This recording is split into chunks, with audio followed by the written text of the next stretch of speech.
March 1941, Mare Island Naval Shipyard, Vallejo, California. The welding flame danced in the dimness of the submarine construction bay as Edward Nelson, a welder earning $11 a day, scribbled his exasperation into a battered notebook. There must be a better method. This is absurd. The Navy bosses keep demanding faster work, and they won't hear my fix. He moved through a labyrinth of scaffolding beneath the wooden deck of a submarine under assembly. What he had just seen made him furious. A dozen men burned an entire shift installing a single section of deck planking.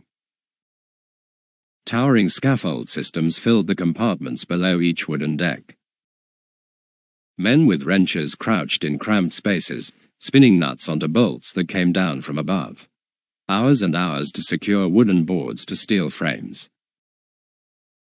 The old technique required painstaking accuracy and patience, two things America could not afford as storm clouds gathered over the Pacific.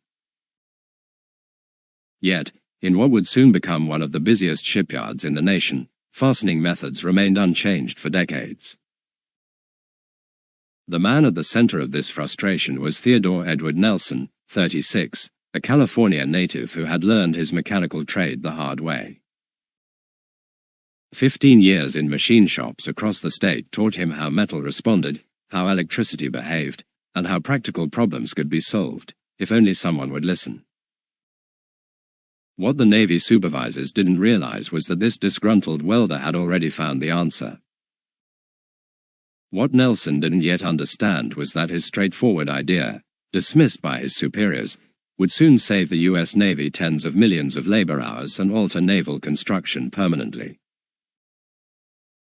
The change had its roots weeks earlier in the cramped spaces below decks, where the daily fight against inefficiency was waged. The date was March 15, 1941, 8 months and 22 days before Pearl Harbor. Mare Island Naval Shipyard spread across 635 acres along the Napa River in Vallejo, 25 miles northeast of San Francisco. Founded in 1854 by Commander David Glasgow Farragut, Mare Island was the Navy's first Pacific base. By early 1941, it had become the premier West Coast submarine construction facility. The yard ran non-stop, 3 shifts a day, 7 days a week. Submarine construction had ramped up quickly as tensions with Japan mounted. The yard employed roughly 12,000 civilian workers in early 1941, a workforce that would swell to nearly 50,000 by 1944. Among those 12,000 was Ted Nelson, employee number 3,872. He made $11 a day, worked the day shift from 7 in the morning until 4 in the afternoon, and welded primarily on submarine hulls and interiors. He was proficient, fast and exacting, but growing ever more frustrated by the waste he observed. The problem was ubiquitous. Wooden deck plank installation on submarines, destroyers, and carriers was antiquated, laborious, and agonizingly slow. The Navy specified wood decks for sound reasons. Wood gave better footing when wet, reduced noise from footsteps, offered some insulation from cold steel, and, if damaged by fire, could be more easily replaced than welded steel. But the method of attachment was archaic. The standard procedure, unchanged since the First World War, involved a long sequence of steps. First, workers drilled holes in the wooden planks at precise intervals. They countersunk those holes so bolt heads would sit flush. They positioned the planks on the steel deck framework. Then came the ordeal. Crews built extensive scaffolding beneath the deck inside the submarine or ship compartments. Multiple platform levels provided access for those working on the underside of the framework. Once scaffolding was in place, crews above and below coordinated to insert long threaded bolts through the planks and corresponding holes in the steel. Workers below, standing on platforms in cramped, dark spaces, threaded nuts onto the protruding bolt threads. They tightened them with wrenches, pulling the planks tightly to the steel above. Finally, workers topside filled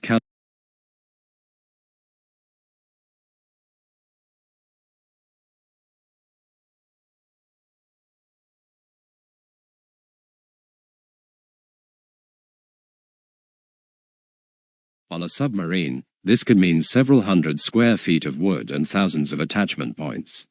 An aircraft carrier's wooden flight deck covered tens of thousands of square feet. The labor demands were massive. A typical submarine deck job needed a crew of 12 to 16 men for 5 to 7 days. Scaffold erection alone took 2 full days to build and another day to take down. The bolt installation consumed the rest. Ted Nelson had done this work many times. He had spent countless hours on scaffolds, threading nuts in compartments barely 4 feet high. His back ached from constant stooping. His knuckles were scarred from slipping wrenches. But it wasn't just personal discomfort, he saw the larger consequence. War loomed. Everyone at Mare Island felt it. The yard was behind schedule on submarines. The Navy needed boats afloat, not stuck in dry dock waiting for decking.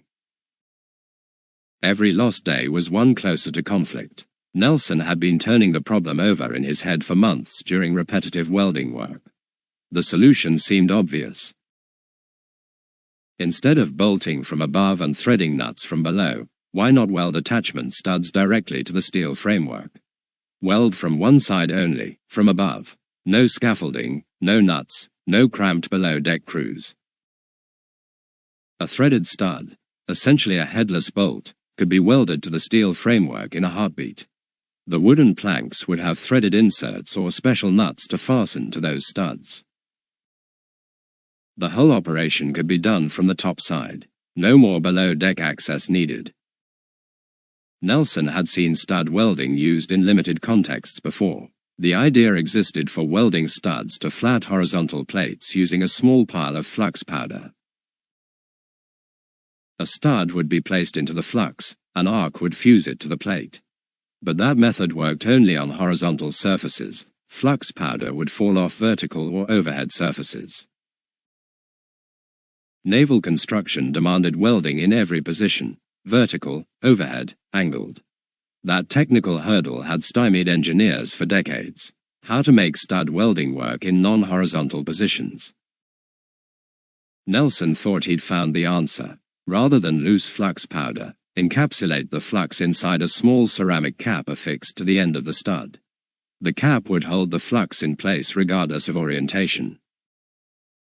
He sketched the idea, a handheld welding gun with a spring-loaded mechanism to press the stud to the steel, an electrical trigger to produce the arc, and a disposable ceramic flux cap on each stud. The operation would take less than a second per stud. One man could install dozens of studs in the time it used to take to make a single bolted connection. He presented the sketches to his supervisor, Lieutenant Morrison. The meeting lasted less than 5 minutes. Morrison barely glanced at the drawings. "We have established procedures, Mr. Nelson. We follow Navy specifications." Nelson asked whether he could weld instead of following the bolt procedure. Morrison dismissed him. Nelson then tried the shipyard's chief welding engineer, a civilian named Hartwell. Hartwell was more polite but no less dismissive.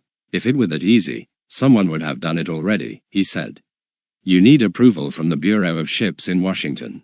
That demands engineering studies and prototype tests. That takes years." Nelson argued that they didn't have years. They needed boats now. Hartwell shrugged. "That's not my problem." Nelson left angry. He had proposed a solution that could save thousands of hours per boat, and they ignored him, not because the idea was faulty, but because he was just a welder. Official procedures and paperwork trumped innovation.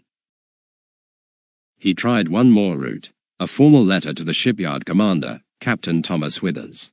He explained the inefficiency, laid out the stud welding proposal, and estimated time and cost savings, submitting the suggestion through the proper channels.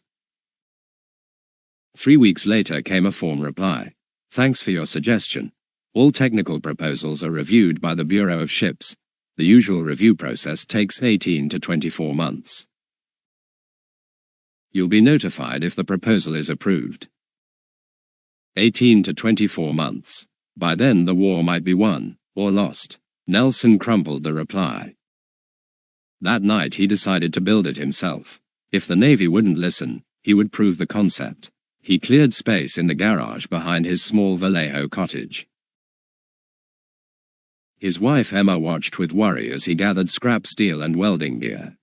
"Ted, you'll get yourself fired," she warned. "You're supposed to be working on Navy projects, not inventing." He replied, "This will help the Navy. They just don't see it yet." Over evenings and weekends, Nelson constructed a first prototype stud welding gun. It was crude but functional: a pistol grip handle, a spring-loaded plunger to hold and press the stud, an electrical trigger linked to a welding power supply, and a quick release to load new studs. The critical innovation was the flux cap. He tested different ceramics, flux mixes, and cap shapes. After dozens of experiments, he developed a cap that secured the flux, enabled reliable arc initiation, and could be cheaply produced. By May 1941, he had a working prototype.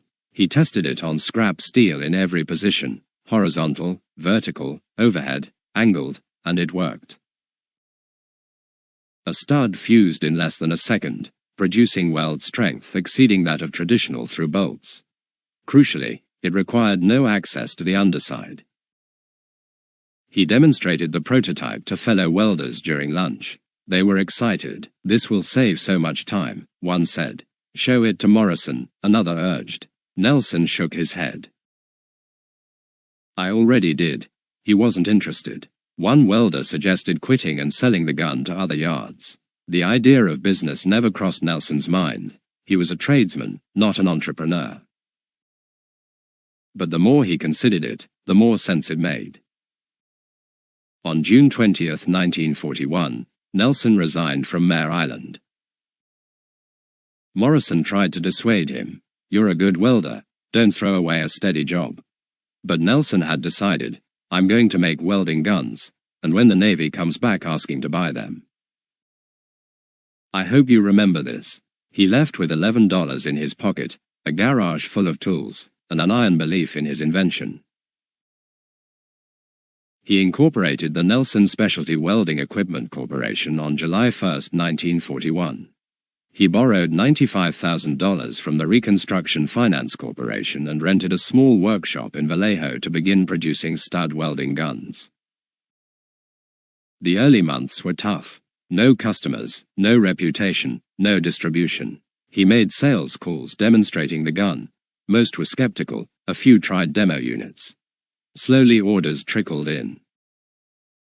By September 1941, he had sold 18 guns and thousands of flux-capped studs. Then December 7, 1941 happened. Pearl Harbor changed everything.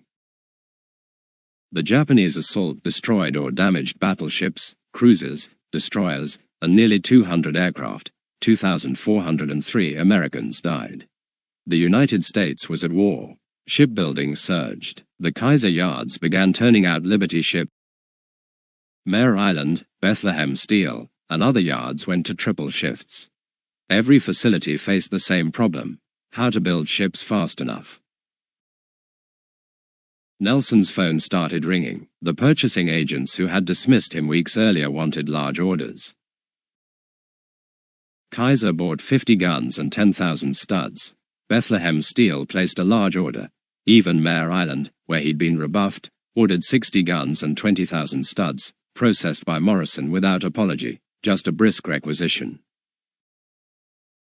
By January 1942, his small shop couldn't keep pace. Orders arrived faster than he could produce. He needed a factory. He leased a larger building in San Leandro, away from the city in a cornfield, but it had space, power, and room for growth. By March 1942, he had 20 employees. By June 50, by September 150. The factory ran around the clock. Guns rolled off the line at 30 per day, studs at thousands per day. Every major West Coast shipyard used Nelson's equipment, and reports back were extraordinary. A submarine deck installation that once needed a dozen men and 6 days could now be done by 3 men in a single day. Eliminating scaffolding saved 2 more days and freed labor for other jobs. The welds were stronger than bolted connections. Wooden planks could still be removed for maintenance. Mare Island submarine production accelerated. The yard completed 17 submarines between 1941 and 1945, with construction times steadily dropping as new methods took hold. Stud welding spread to many other uses: pipe hangers, cable supports, equipment mounts, bulkhead attachments, anywhere a fastener was needed on steel. The Bureau of Ships, initially dismissive, took notice. Engineering teams tested weld strength, durability, and failure modes, and the results validated Nelson. His welds were faster and more reliable.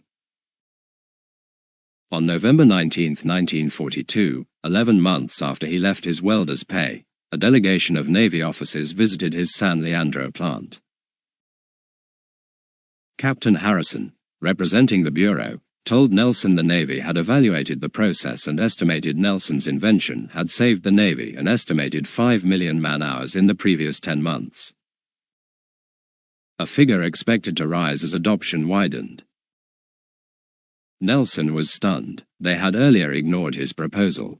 Harrison acknowledged the oversight, apologized for the prior lack of attention, and explained that Nelson's independent development accelerated deployment far faster than bureaucratic procurement would have. On behalf of the Secretary of the Navy, he presented Nelson with a citation for exceptional contribution. Nelson accepted, feeling vindicated but also bitter about the obstacles he'd faced. Production demands kept growing. Nelson expanded, opening a second plant in Camden, New Jersey, in March 1943 to supply East Coast yards. By mid-1943, Nelson's company employed over 400 people and pulled in roughly $4 million a year. Ted still worked 16-hour days in shop clothes, taking a modest $1,000 monthly salary while reinvesting profits into expansion. His wartime impact was enormous. The Navy's 5 million-hour estimate by late 1942 was only the beginning. As stud welding became standard across shipbuilding, time savings multiplied. By 1943, the technique was used on carriers, battleships, cruisers, destroyers, and hundreds of smaller vessels. Essex-class carriers used thousands of studs per ship. Battleships and cruisers integrated the method throughout. But submarines— Mare Island, where Nelson had once worked and been dismissed, became one of the world's most efficient submarine builders. Other yards adopted the method widely. Portsmouth Naval Shipyard, for instance, launched multiple boats simultaneously, a level of productivity enabled by innovations like stud welding. Across all yards, the United States built 203 submarines during World War II, each needing thousands of— Multiply minutes saved per stud by thousands of studs and hundreds of boats, and the savings soared. Surface ships and merchant vessels produced even higher volumes. The Liberty ship program built 2,710 cargo vessels. Each required thousands of stud welded attachments for decking, cargo gear, defensive guns, and fittings. At the wartime peak, American yards launched 3 Liberty ships a day, 75 a month, 900 a year. Radical innovations in production methods, prefabrication, modular assembly, specialized tools, and faster fastening were essential. Stud welding was one critical element. Eliminating scaffolding freed labor, speeding assembly while producing welds strong enough to endure rough seas and enemy action. By May 11, 1943, the Navy formally acknowledged the Nelson Company's role. The Secretary of the Navy awarded Nelson's plant the Army-Navy E Award for Excellence in Production, an honor for outstanding manufacturing performance. The ceremony at San Leandro included military officers and local officials. Workers received individual pins. Nelson accepted the pennant and, in modest fashion, praised collective effort. "We didn't do this for awards. We did it because our country needed it." Plants maintaining high performance earned stars for the pennant. Nelson's factory earned its first star in November 1943 and a second in May 1944. By war's end, the Citations noted an estimated 50 million man-hours saved because of stud welding. 50 million hours, imagine it, roughly 5,700 years of labor. That staggering figure came from a small ceramic cap, a spring-loaded gun, and an arc that fused a stud in a second. Those hours translated to ships afloat sooner, submarines hunting Japanese convoys, destroyers escorting convoys, carriers launching strikes, landing ships delivering troops. Faster delivery of vessels meant more combat power where it mattered. The strategic effect was massive, though hard to quantify. More ships in service sooner undeniably saved lives and influenced campaigns. Stud welding also broadened the workforce pool. The process demanded less specialized skill than traditional bolting or complex welding. With minimal training, new workers, many of them women entering the shipyards, could operate stud welding guns effectively. Rosie the riveter's counterpart on the welding line helped meet wartime labor shortages. Mare Island at its peak employed nearly 50,000 workers, including about 9,000 women. And Kaiser shipyards employed hundreds of thousands, with women making up about 30% of the workforce. By 1944, American industrial production overwhelmed Axis capacity. The arsenal of democracy operated at full tilt. Ships, planes, tanks, guns poured out in quantities the enemy couldn't match. Nelson's stud welding was one small but crucial cog in that machine. Faster construction equals faster deployment, and faster deployment means more pressure on the enemy. American submarines sank over 1,000 Japanese merchant ships and millions of tons of shipping, as well as warships, successes made possible because America built submarines faster than Japan could replace them. Japan built 126 submarines during the war. America built 203. Every month shaved off construction meant another month of patrols and sinkings. Aircraft carriers show the scale too. The U.S. had 7 carriers in December 1941 and 99 by August 1945 across all types. 24 Essex-class fleet carriers were completed and formed the backbone of carrier task forces that dominated the Pacific. Faster shipbuilding contributed directly to victories such as the Battle of the Philippine Sea, where American air power decimated Japanese aviation. D-Day required enormous shipping, 7,000 vessels, possible because US and British yards built landing craft and transports by the thousands. These crude landing vessels depended on rapid construction techniques. Stud welding fit perfectly for ramps, davits, deck fixtures. Nelson's tool, invented to install submarine decking, found use across the amphibious fleet. After VE Day, the focus shifted to the Pacific and the planned invasion of Japan, which would have required even more ships. But the atomic bombings of Hiroshima and Nagasaki in August 1945, and Japan's surrender on August 15, ended the war. The industrial war machine wound down, contracts were cancelled and workers laid off. Nelson's firm faced an uncertain peacetime market, but he had foreseen civilian uses. Stud welding applied broadly across construction, bridges, buildings, pressure vessels, and automobiles. The post-war building boom, highways, bridges, skyscrapers, suburbs, created demand for steel fabrication and fast attachment methods.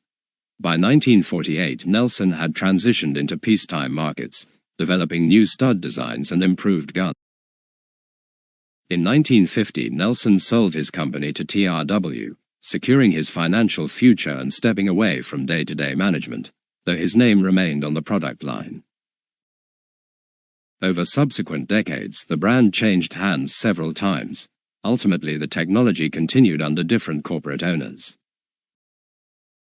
Today, Nelson-style stud welding systems are manufactured worldwide, with modern innovations such as inverter power supplies, automated systems, and robotic welders in high-volume production. But the core idea remains: a stud, a flux cap, a spring-loaded gun, and an arc, 1 second per stud, no scaffolding required. The technology's applications now range from skyscraper metal decking to bridge guardrail posts, nuclear plant cable trays, and automotive body attachments. Even historic ship restorations benefit. The battleship Texas and the USS Pampanito use modern stud welding for repairs and maintenance, leveraging a technique first sketched in a Vallejo garage in 1941. Ted Nelson lived long enough to see his invention's reach expand beyond anything he first imagined. He witnessed stud welding become standard in shipbuilding and industry. He died in 1994 at age 89, having seen shores of peace after the Cold War and the continuing use of the process he pioneered. The raw statistics: 50 million man-hours saved, 2 Army-Navy awards, thousands of ships completed, billions of studs manufactured, only tell part of the tale. Behind the numbers were sailors who returned home sooner because a submarine hit the sea earlier. Marines who survived because landing craft were available. Families spared additional grief because production helped shorten conflict. The real measure of innovation is lives preserved as much as minutes shaved. Nelson's story is one of perseverance in the face of institutional indifference. History brims with innovators scorned by authorities, the Wrights, Henry Ford, Chester Carlson among them. What set Nelson apart was not just invention but refusal to accept rejection. He didn't argue forever with bureaucrats. He quit, risked his savings, built a prototype, and let results do the persuading. That's the essence of practical American innovation. Don't wait for permission. The lesson echoes forward. Innovation often emerges from unexpected places, from hands-on workers who understand problems intimately. Not from ivory towers alone. The next major breakthrough might originate from a welder's bench, a garage, a nurse's shift, or a teacher's classroom. We should listen more to people who see problems daily, because occasionally one of those ideas changes everything. The ceramic flux cap was small, the spring-loaded gun was simple. Together they erased scaffolding and saved time, improved safety, and enhanced quality. 50 million hours saved, about 5,700 years, sprang from a modest invention. Time saved meant ships in water faster, which meant more combat power where and when it mattered. That strategic ripple is hard to quantify but impossible to ignore. Ted Nelson began as an $11 a day welder and ended as an industrialist whose device helped his nation in its hour of need. He never fussed about being famous. He solved a problem. His legacy is not only a brand name or awards but the daily action of welders around the world pulling triggers on stud welding guns. Every time someone asks, "There has to be a better way," and acts on it, Nelson's spirit lives on. When experts and bureaucrats say, "It cannot be done," history shows that sometimes you ignore them, trust your observation, and build the solution. Ted Nelson did exactly that. 80 years on, welders still use what he started in his garage. Somewhere, someone is sketching the next practical breakthrough that skeptics will dismiss, until the market, necessity, and results force everyone to take notice.